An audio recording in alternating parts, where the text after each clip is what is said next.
Hello and welcome back to another unboxing. I'm gonna remove the foil off of this and then show what we got going.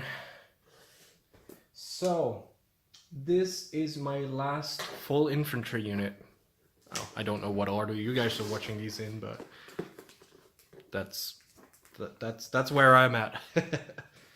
So, right. This is something I regret not buying at least one more unit of, because I can't really make a full Bolton army with the few units I have. I wasn't sure about it, but the friends that I've shown this to all want to play Bolton, so if they have to borrow my units, then can't really provide. I've seen they've announced the Black Guards, which I'm definitely getting some of, but doesn't really help me right now, does it? Anyway, these are the Bolton Cutthroats. I don't think these would be a solid frontline unit anyway, but let's have a look at it. Oh, actually, yeah, on the back. So, if you follow along with the others, you will notice one thing that's different in here. 13 miniatures. So, standard bearer, we get all the usual stuff, the 12 miniatures to form the unit, but you also get an upgrade character for the unit, just as a Stark Sworn Sword captain, halberdiers, or guard captain, all that sort of stuff. But you didn't get it with the Tullies, of course, and yeah, with the ranged units. Anyway, yeah, you get an upgrade character. So it says 12 Bolton Cutthroats, 1 Dreadfort Captain, 2 cards, 1 unit card, 1 attachment card, that's of course for him, and 1 movement tray. So if you buy, what, 12 units and use the upgrade, and on all of them you get a unit for free. Basically. Don't do that. But yeah, math is fun, huh? Let's look at the unit first. 5, so that's comparable to the other line infantry units of the Starks and the Lannisters, I believe. I believe there are 5. Alright, what do we get? Movement 5. Standard, spiked mace on a 3+, decent amount of dice. This is actually a pretty good offensive unit. 5+, seems about right. They don't have a shield. Interesting morale. I would have actually thought that they were gonna be a 6+ because of the way the Boltons work. Yeah, okay, interesting. I might retract my statement. This could be a frontline unit. They'd be squishy, but you don't want to meet them. Okay, let's see their ability. If this attack targets an enemy that has not activated this round, that enemy becomes vulnerable.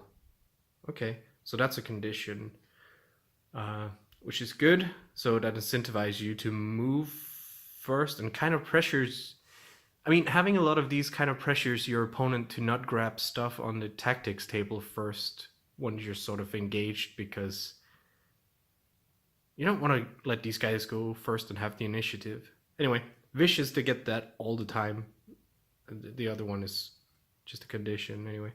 So vicious suffers -2 to their panic test.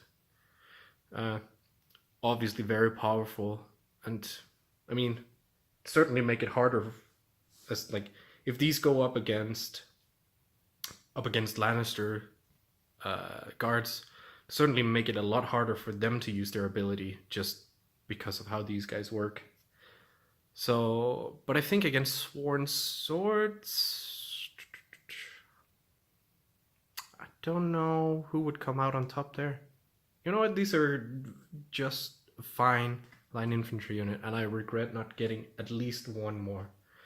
Oh well, I'll fix that once I find a store that sells it. Here we have a Dreadfort Captain. 1 point. Spread fear. Each time an enemy engaged with this unit fails a panic test, one other enemy within long range of that unit becomes panicked. So you can really spread fear. All makes sense, huh?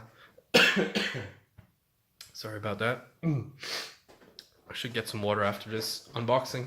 Anyway, let's look at some miniatures.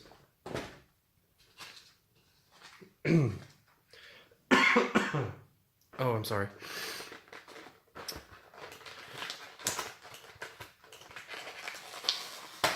There we go.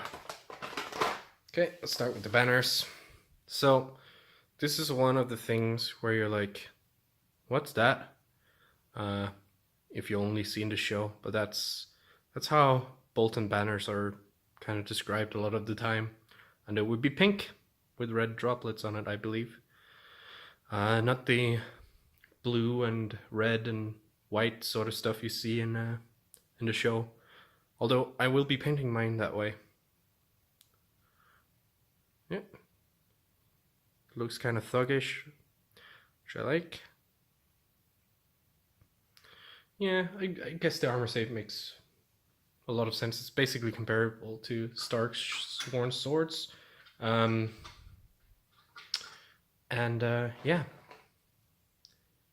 Yeah, without the shield, so it makes sense. So let's look at some of these. 3 of these.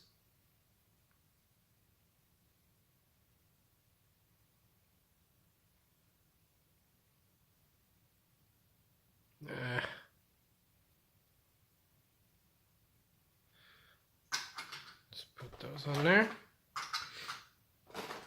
There we go. And now we get 4 of these.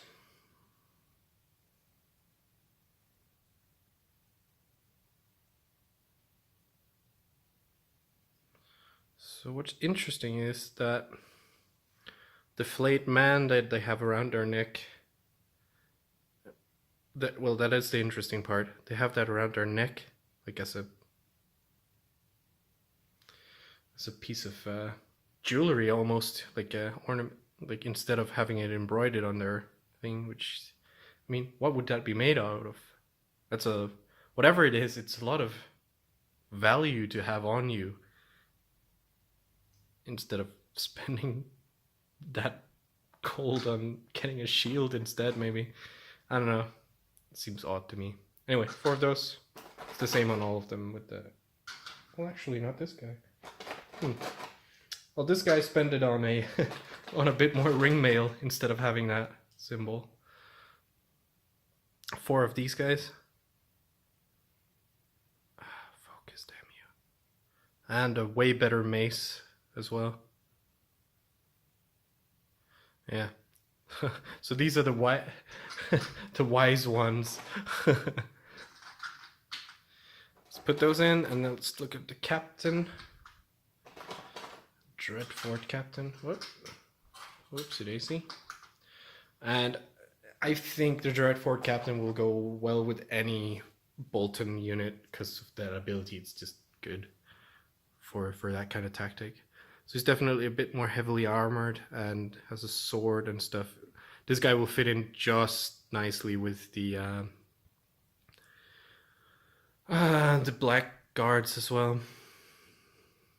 He's a shield.